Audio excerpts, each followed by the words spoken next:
Hello there, my fellow viewers. It is I, the Cinebro, and welcome to this very special review. 20 years ago, two of the most interesting filmmakers, the Wachowski brothers, created something that was unbelievably made special effects incredible for the time. I am of course talking about the 1999 classic Warner Brothers Pictures film, The Matrix.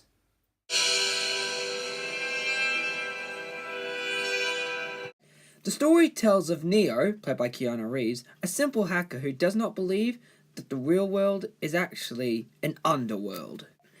As for he is said to be the chosen one. Neo is then contacted by Trinity, played by Carrie Ann Moss, a beautiful stranger who leads him to the mysterious Morpheus, played by Lawrence Fishburne.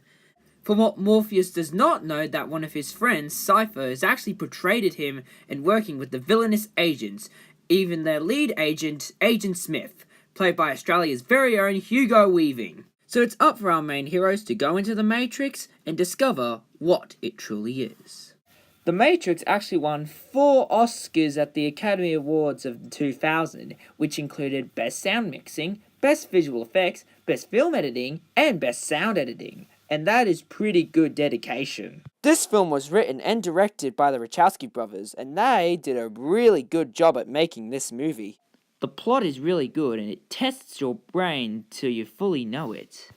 But the best of all are the effects, and man, these effects really do hold up 20 years later. The most coolest effect has to be, of course, Neo and Agent Smith fighting each other as they shoot bullets at each other. This effect was actually achieved with them at a big green screen and having to hang up in the air with several cameras facing them. Now that is pretty cool. Why don't we get into the first character and the main star of the movie, Neo, played by Keanu Reeves. He may be confused at the very beginning, but later on you start to like him a bit more as a character.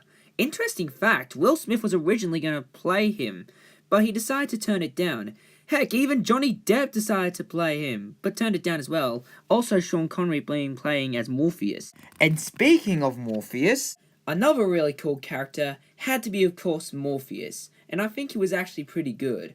I also thought he was a little bit of Obi-Wan Kenobi inside, with some really cool action scenes. I even thought Trinity was also a pretty good character as well. But my favourite character has to be of course Hugo Weaving as Agent Smith, and he just kicks butt in this film. With his character, he's usually a AI agent, but with his ways, he's just so villainous on the way he tortures people. The Matrix is so popular it's been the most referenced filmed, and it's also had a few sequels. I wouldn't want to talk about them, but I will talk about them in the future. But overall, the original Matrix is actually pretty dang good. The characters are interesting, the story can be confusing, but its effects are just beautiful. My advice is to check it out. It's worth a watch, so it's the score that deserves is a beautiful 9 out of 10. And so that's my review of The Matrix. And so, since I've been in this dimension for quite a while now, I think it's a perfect idea to get out. Wowzers, I'm back in the real world. Oh, I didn't know I had a bit of a costume change. But since I'm back, I need to think of something. I need to think of what to review next. I've got an idea. Well, it looks like we're going into a bit of an 80s month, haven't we, for April? So, join me next time when I take a look at one of my personal favourite 80s movies done by Jim Henson, the creator of The Muppets, which is, of course, The Dark Crystal.